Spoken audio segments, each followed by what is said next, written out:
From our Center for the Arts studios, this is Good Afternoon Ashland. I'm Ethan Jenkins. And I'm Sean Rapuyan. Thanks for tuning in.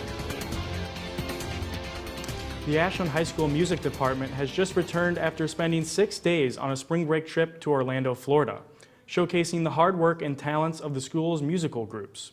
The AHS choir, under the direction of Kimberly Wolbert, took part in a recording clinic with the staff of Disney's Imagination Campus, where their performance was added to an actual Disney cartoon. The AHS Orchestra, under the direction of Stephanie Hansen, performed concert selections at Disney Springs Waterside Stage, and the AHS Marching Band and Sweet 16 performed at Disney's Magic Kingdom. For years, the Ashland University Opera Workshop class has held an annual opera and musical performance. However, the COVID-19 pandemic put a wrench in the tradition for 2 years. This spring, the event is back, and AUTV20's Logan Gray has all of the details. For the first time in 2 years, Ashland University's Opera Workshop class will be putting on its annual opera and musical performances. It was canceled due to COVID-19 threats for the past 2 years. However, this year interrupts that trend with the new teacher, Dr. Croak, directing the performances. The name of the show, it's our opera workshop performance, and it's entitled Pick a Scene, because we're going to have an interactive element of it where the audience can pick a prop which is then used in a scene by the performers. So I believe there are 10 duets and trios and 8 solo pieces. It'll probably run to be about an hour, 20 minutes, hour and a half.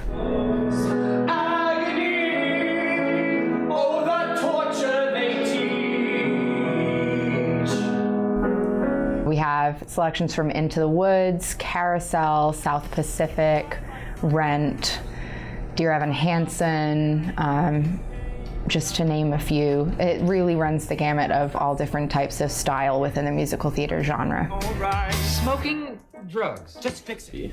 This will be in the Studio Theater on April 22nd and 23rd at 7:30 p.m. Ashland University's Opera Workshop will be resuming its performance April 22nd and 23rd at 7:30 p.m. in the Studio Theater in the Center for the Arts building on the Ashland University campus. For AUTV20, I'm Logan Gray. The Opera Workshop will resume on April 22nd and 23rd at 7:30 p.m. at the Studio Theater in the Ashland University Center for the Arts. The Ashland County Board of Elections is running into a poll worker shortage as the May 3rd primary looms. Vicki Bewley, a clerk at the Board of Elections, said the agency has up to 40 spots that still need to be filled at the 19 polling locations scattered throughout the county. Typically, the Board of Elections needs 156 workers for the day and often has to find around 10 people to fill in with an election this soon. The primary on May 3rd will include voting on statewide, congressional, and local offices and issues. Ashland University prides itself on its Christian values, with its roots originating in the Brethren Church. AUTV20's Gracie Wilson has more on how AU students can get involved with their faith on campus. Ashland University has always prided itself on its Judeo-Christian values, and in doing so has provided multiple resources for students to stay connected to their faith while in college. I'm Gracie Wilson, and today I'll be helping you meet some of the clubs.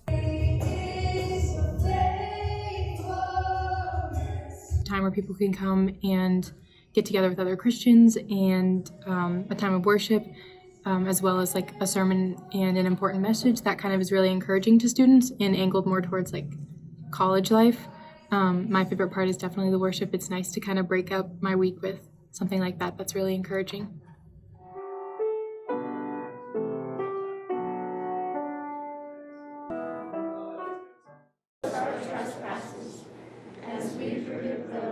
Newman is geared toward the Catholic community on campus, but all are welcome to the lower chapel to fellowship with one another in Christ. Say, what's on the inside? How are you judging others? One of the newest ministries on campus, Delight invites college women together in a safe space where they can be vulnerable and share their faith. I like that we get to come together each Wednesday and talk about our faith and be with people who can express it together whenever we don't always have that in our lives. And we can come and just hang out, be vulnerable, ask the hard questions, not be afraid to say what we need to say, and know that nobody's judging you. For AUTV 20, I'm Gracie Wilson. For more information on getting involved in campus ministry, visit ashland.edu/student-affairs/student-involvement. Coming up, we will hear from AUTV 20's Nick Stupka on the Ashbrook program's Spring Play. And a bit later, we will head over to Lewis Markham to hear about everything Ashland sports, including a look into the story of one of the members of the AU men's basketball team. Stay tuned. You're watching Good Afternoon Ashland.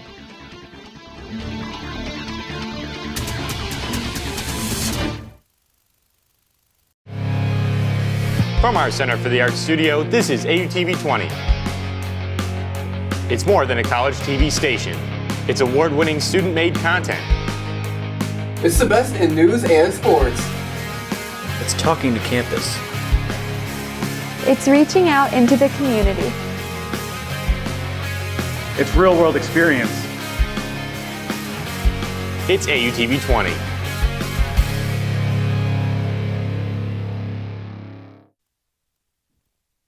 Welcome back to Good Afternoon Ashland. A Mansfield woman sought on a murder warrant has turned herself in to police. 19-year-old Jayjonaid Fegan was subsequently incarcerated at the Richland County Jail after arriving on station, according to a press release issued by Mansfield Police. Fegan was wanted in connection with the homicide of 15-year-old Khalil Petty, who was shot to death on Friday. Police say Petty was shot and killed at an apartment on King Street. While the search for Fegan has ended, police are still seeking further information about the incident. Several of Ashland University's Ashbrook scholars brought a work of Shakespeare to campus this spring with a rendition of The Tempest. AUTV 20's Nick Stupka has more. The Ashland University Ashbrook Theater program is bringing a live rendition of Shakespeare's The Tempest to Ashland University for all to enjoy. The cast of The Tempest were eager to introduce themselves to us, and even more eager to introduce their characters. I am playing Prospero. I am playing the character Caliban. I played Trinculo. I am playing Miranda. Raymond Ye, who plays Prospero, was eager to tell us about his role as main character. So Prospero is sort of the main protagonist. He is sort of this grand wizard on the island on which the whole sort of story takes place.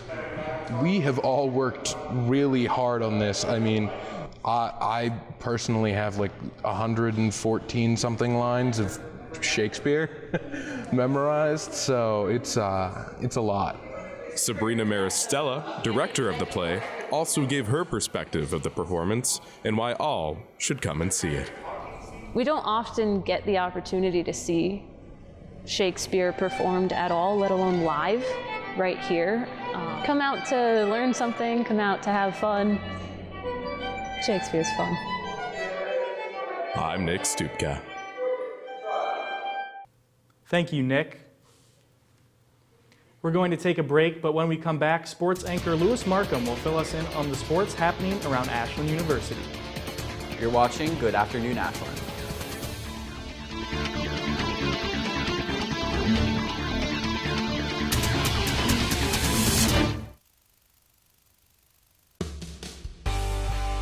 .9 WRDL is Ashland University's own award-winning student-run radio station covering music, news, sports, and more. From early bird's word to individual DJ shifts, WRDL gives students the opportunity to not only hone their skills to become tomorrow's radio professionals today, but also serve their campus and community and play today's hits at the same time. More music, more you. 88.9 WRDL. Welcome back to Good Afternoon Ashland. I'm Lewis Markham. Thanks for tuning in. The Ashland University baseball team is moving towards the Great Midwest Athletic Conference tournament at full throttle. Leading the way offensively for the Eagles is shortstop Austin Eifred, who's batting just over a .400 average with 51 hits. Not far behind is senior Tim Zeller with 50 hits and 5 home runs on the season. On the mound, the two right-handed pitchers of Justin Dixma and Jacob Harsany carry the weight defensively. Both players have nearly 50 innings pitched on the year and are both near a 3.5 ERA. With the tournament slated for a May 11th start, the Ashland baseball team looks to capture their first GMAC title. With the spring season now over, the Ashland men's golf team is in their off-season. AUTV 20 reporter Cade Krakis was able to swing by and talk with head coach Dennis North about the 2021-2022 season and aspirations for next year. Ashland University's men's golf team has really had themselves a rocky year so far. With multiple 5th, 6th, and 7th place finishes throughout the year, their goal has primarily shifted towards developing the young talent that they do have on the roster now for next season. I was able to stop by with head coach Dennis North and a couple members of the team to get their thoughts about this season and the upcoming next season. As a team, we have shown a lot of potential. We have a very young group of guys on the team. Haven't quite performed up to our expectations, but I think we've shown that we definitely have the capabilities to put together some good scores. We basically have the tale of two seasons. In the fall, we played 37% of our rounds with freshmen. So we knew once Bo had graduated as a grad transfer at the end of the fall season, coming into the spring season, we knew we were going to get even younger for this season. So we've basically tried to concentrate on just getting better every single day. We're gonna have good rounds. We're gonna have bad rounds because we have youth in our lineup. But you know, we have great leadership from our team captains who've been here for a few years to show these younger guys what it takes to be an elite player. So basically, just the work habits are the main things that we've worked on, knowing that down the road, you know, as Logan had mentioned, we're really young. Those guys are staying for a 5th year as well. As the season comes to a close for the Ashland University men's golf team, their primary focus has shifted towards developing the talent that they do have now and next season. For Ashland University's AUTV 20, I'm Cade Krakis, signing off. The men's golf team finished in last place out of the 11-team field in the Great Midwest Athletic Conference Tournament Championship held in Lexington, Kentucky. Coach North sees the potential to improve his young team heading into the 2022-2023 season in the fall. With the track and field outdoor championships right around the corner, AUTV 20 Steven Struckman was able to sit down with senior athlete Trevor Bassett, who talks about his journey through the sport and what the future holds for him.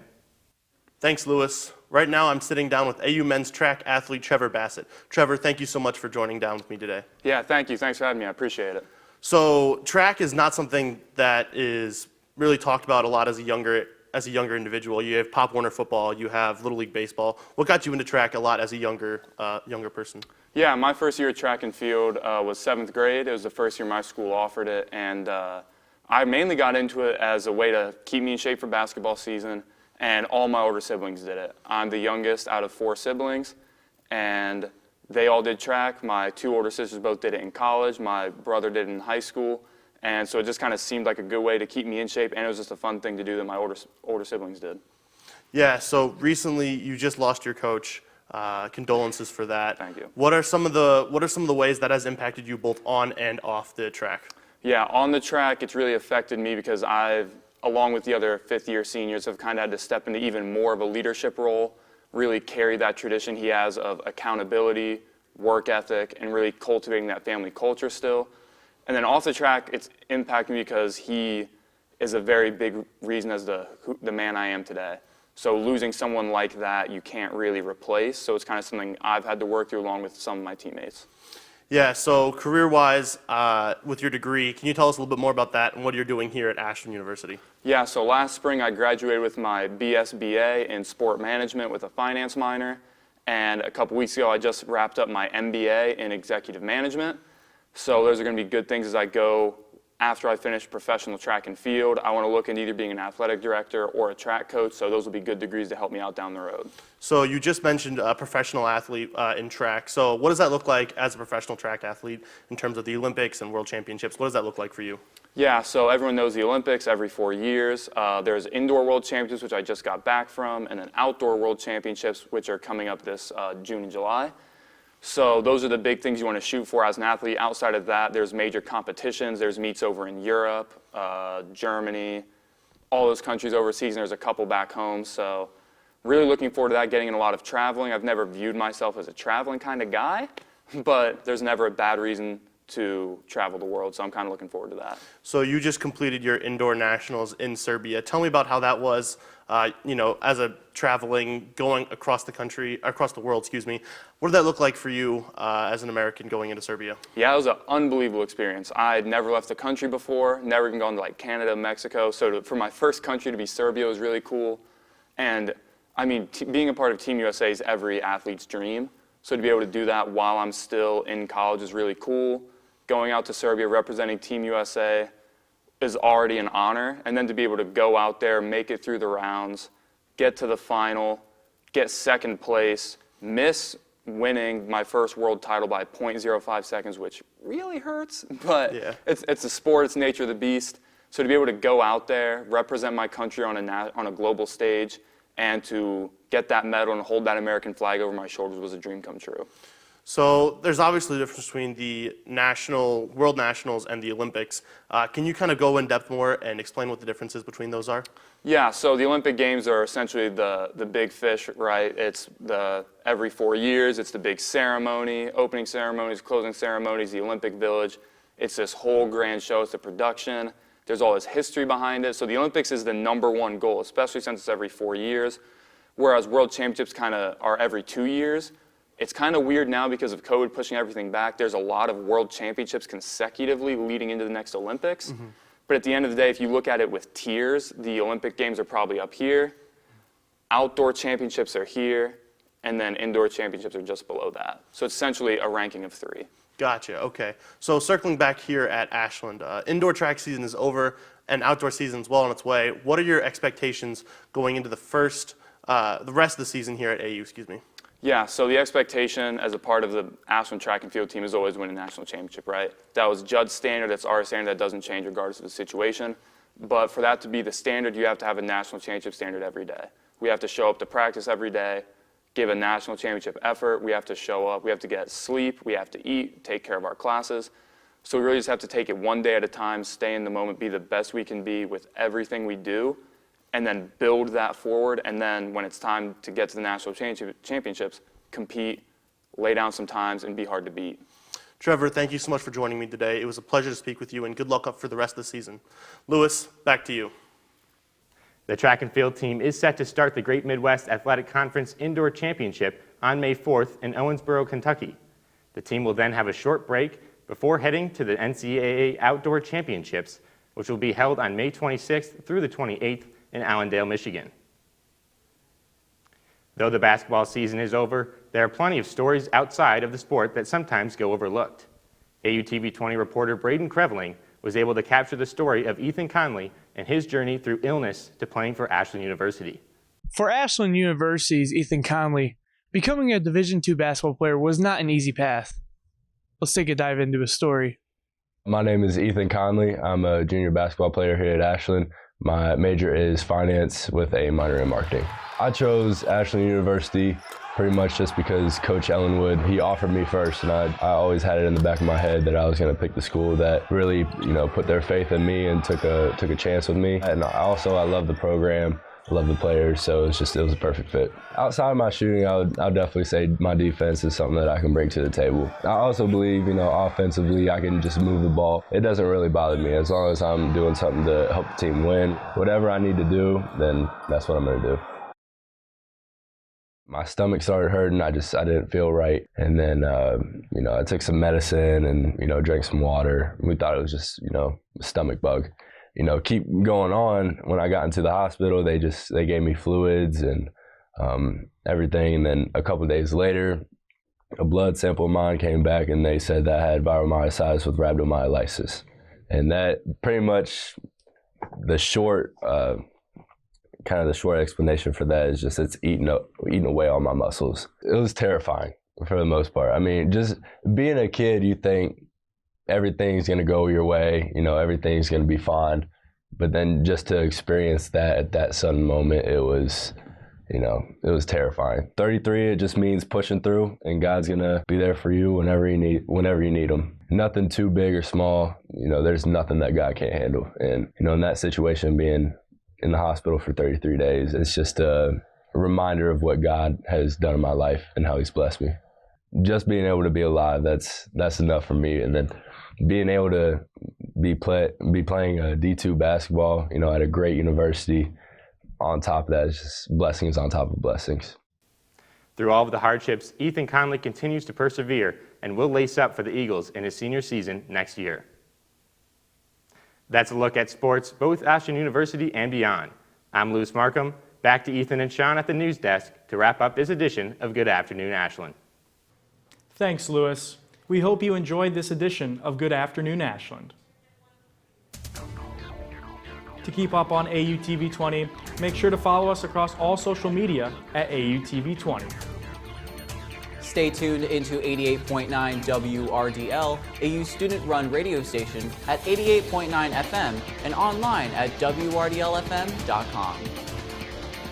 Also, pick up a copy of the award-winning newspaper, The Collegian, and check out au-live.com for more news and content from the JDM department. We would like to thank the crew here at AUTV20 for making this all possible. I'm Ethan Jenkins. And I'm Sean Rapuyan. Thanks for watching.